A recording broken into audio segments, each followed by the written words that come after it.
السلام علیکم ناظرین، ہماری گفتگو کا سلسلہ اس ہستی کے بارے میں جاری و ساری ہے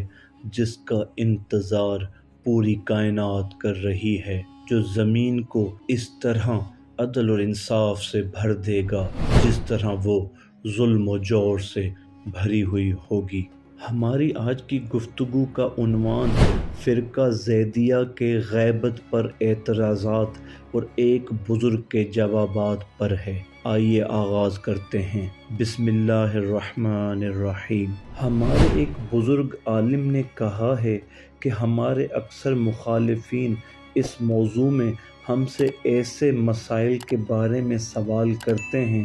درحال یہ کہ ان کے لیے ضروری ہے کہ وہ یہ جان لیں کہ امام مہدی علیہ السلام کی غیبت کا قائل ہونا اس بات پر مبنی ہے کہ ہم ان کے آبائے طاہرین کی امامت کے قائل ہو جائیں، اور آپ کے آبائے طاہرین کی امامت کا قائل ہونا اس بات پر مبنی ہے کہ ہم حضرت محمد صلی اللہ علیہ وآلہ وسلم کی تصدیق کریں اور ان کی امامت اور پیشوائی کو مان لیں، کیونکہ یہ ایک شرع سے متعلق موضوع ہے اور یہ خالص عقلی موضوع نہیں ہے، اور شرعی معاملات میں گفتگو کتاب اور سنت پر مبنی ہونی چاہیے، جیسا کہ اللہ عز و جل نے ارشاد فرمایا، اگر تم کسی چیز میں یعنی شریعت میں اختلاف اور جھگڑا کرو تو اس کو اللہ اور رسول کی طرف پلٹا دو۔ سورہ نساء آیت نمبر 59۔ پس جب کتاب و سنت اور عقلی دلیل ایک بات کی درستگی کی گواہی دیں تو اس صورت میں ہماری بات پسندیدہ ہوگی، اور ہم کہتے ہیں کہ زیدیہ اور امامیہ کے تمام گروہ اس بات پر متفق ہیں کہ رسول اللہ صلی اللہ علیہ وآلہ وسلم نے فرمایا، بے شک میں تمہارے درمیان دو بھاری چیزیں چھوڑے جا رہا ہوں، خدا کی کتاب اور میری اطاعت، اور یہ دونوں میرے بعد میرے جانشین ہوں گے، اور یہ دونوں ایک دوسرے سے کبھی جدا نہیں ہوں گے یہاں تک کہ حوض کوثر پر میرے پاس وارد ہوں گے۔ فریقین نے اس حدیث کو صحیح اور درست قبول کیا ہے۔ اس بنا پر یہ ماننا ضروری ہے کہ کتاب کے ساتھ اطاعت میں سے ایک ایسا فرد ہو جو تنزیل اور تاویل کے بارے میں علم و یقین رکھتا ہو اور اللہ عز و جل کی مراد سے لوگوں کو باخبر کرتا ہو، جیسا کہ رسول اس کے معنی اور مراد سے باخبر کرتے تھے۔ اس کی معرفت اس طریقے سے نہ ہو کہ وہ تاویل، کتاب، استنباط اور استخراج کے ذریعے، جس طرح رسول کی معرفت نہ استخراج سے تھی، نہ استنباط سے اور نہ استدلال سے،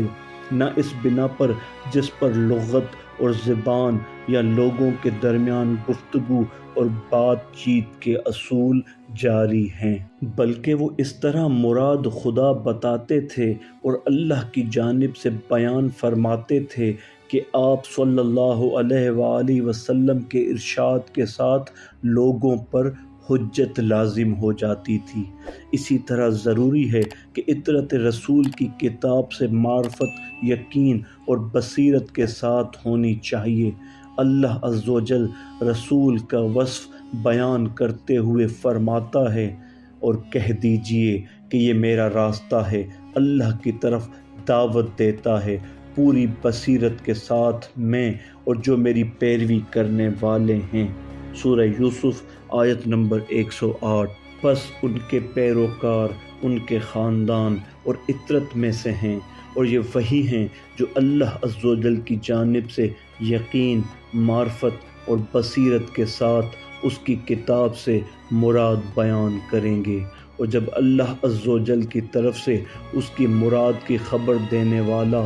ظاہر اور آشکار نہ ہو تو ہم پر واجب ہوگا کہ ہم یہ عقیدہ رکھیں کہ کتاب کبھی بھی اس حال سے خالی نہیں ہوگی کہ اطاعت رسول میں سے ایک ہستی سے وابستہ ہوگی جو تاویل و تنزیل کی علماء امامیہ نے کہا ہے۔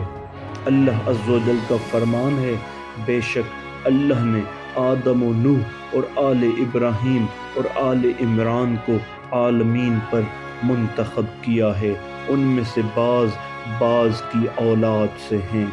سورہ آل عمران آیت نمبر 33۔ بس اس آیت میں عمومیت کی بنا پر لازم قرار پاتا ہے کہ آل ابراہیم میں سے اب تک اور ہمیشہ کے لیے ایک منتخب اور برگزیدہ کا ہونا ضروری ہے، اور یہ اس لیے کہ اللہ عز و جل نے لوگوں کو اپنی اس کتاب میں 2 صنفوں میں تقسیم کیا ہے۔ ان میں سے ایک صنف کو برگزیدہ قرار دیا ہے، ان میں انبیاء، رسول اور خلفاء ہیں، اور ایک صنف وہ ہے جس کو ان کی پیروی کرنے کا حکم دیا ہے۔ پس جب تک زمین پر ایسے لوگ ہوں گے جنہیں مدبر، رہنمائی کرنے والے، تعلیم دینے والے اور سدھار والے کی ضرورت ہوگی، اس وقت تک ان کے مقابلے میں آل ابراہیم میں ایک برگزیدہ کا ہونا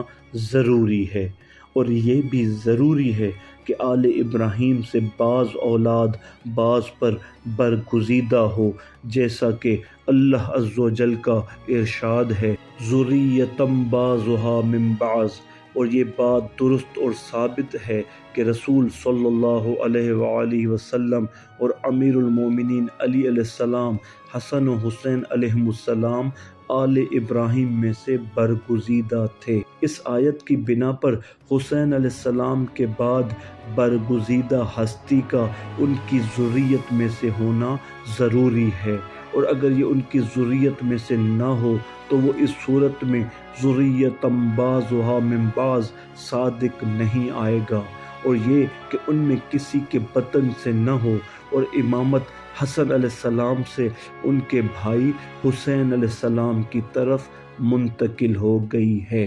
پس اس بنا پر انہی کی ذریت اور صلب میں سے ان کے جانشین کا ہونا ضروری ہے، اور یہی اس آیت کے معنی ہیں ذریۃ بعضها من بعض۔ پس یہ آیت اس بات کی طرف اشارہ اور دلالت کر رہی ہے جس کی طرف سنت اور حدیث نے دلالت کی ہے۔ صدق اللہ العلی العظیم۔